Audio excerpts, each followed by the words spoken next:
पक्ष के लोग हैं वो हर चीज को ओन करना चाहते हैं। ये 150वें वर्ष में जो हम वंदे मातरम याद कर रहे हैं, बंकिम चंद्र चट्टोपाध्याय जी को हम याद कर रहे हैं कि उन्होंने इतना महान गीत हमें दिया है। सत्ता पक्ष के लोग समय समय पे हमें देखने को मिलता है कि जो महापुरुष उनके नहीं है या जो चीज उनकी अच्छी नहीं है उनको वो ओन करना चाहते हैं। 150वें वर्ष वंदे मातरम, मैं अभी वो बात कहूंगा और मैं बात कहूंगा और हमारे मंत्री जी उसका जवाब देना।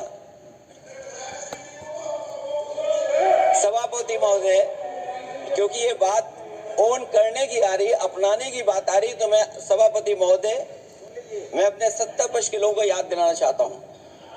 सत्ता पक्ष के लोगों की जो पार्टी आज है भारतीय जनता पार्टी, जिस समय गठन हो रहा था, हमारे मुंबई और महाराष्ट्र के लोग जानते होंगे कि जिस समय गठन की चर्चा थी उस समय आपके जो अध्यक्ष चुने गए थे उनको जो भाषण देना है उस पर भी बहस चल रही थी।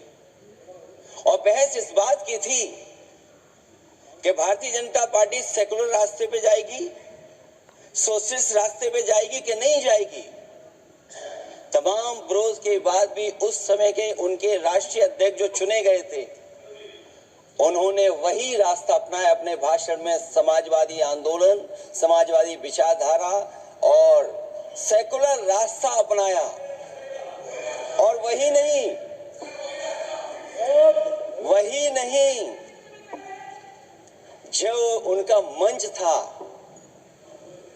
उसमें जयप्रकाश जी की तस्वीर लगा करके भी उन्होंने लोगों को ये भ्रम फैलाने की कोशिश की कि जेपी के रास्ते पर भारतीय जनता पार्टी चलेगी।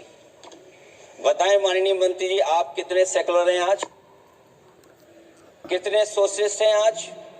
अभी गौरव गोगोई जी ने ठीक कहा, इंडिगो का हवाई जहाज उड़ नहीं रहे हैं, उड़ नहीं रहे कि उड़ाए नहीं जा रहे हैं। और क्या बात कही गई थी कि गरीब भी उसमें चल सकेगा। इसलिए सभापति महोदय मैं बात दूसरी तरफ नहीं ले जाना चाहता हूं। वंदे मातरम सिर्फ गाने के लिए नहीं है, निभाने के लिए भी होना चाहिए। सभापति महोदय, आज हम आकलन करें, पीछे मुड़ करके देखें कि हम इस वंदे मातरम को कितना निभा रहे हैं।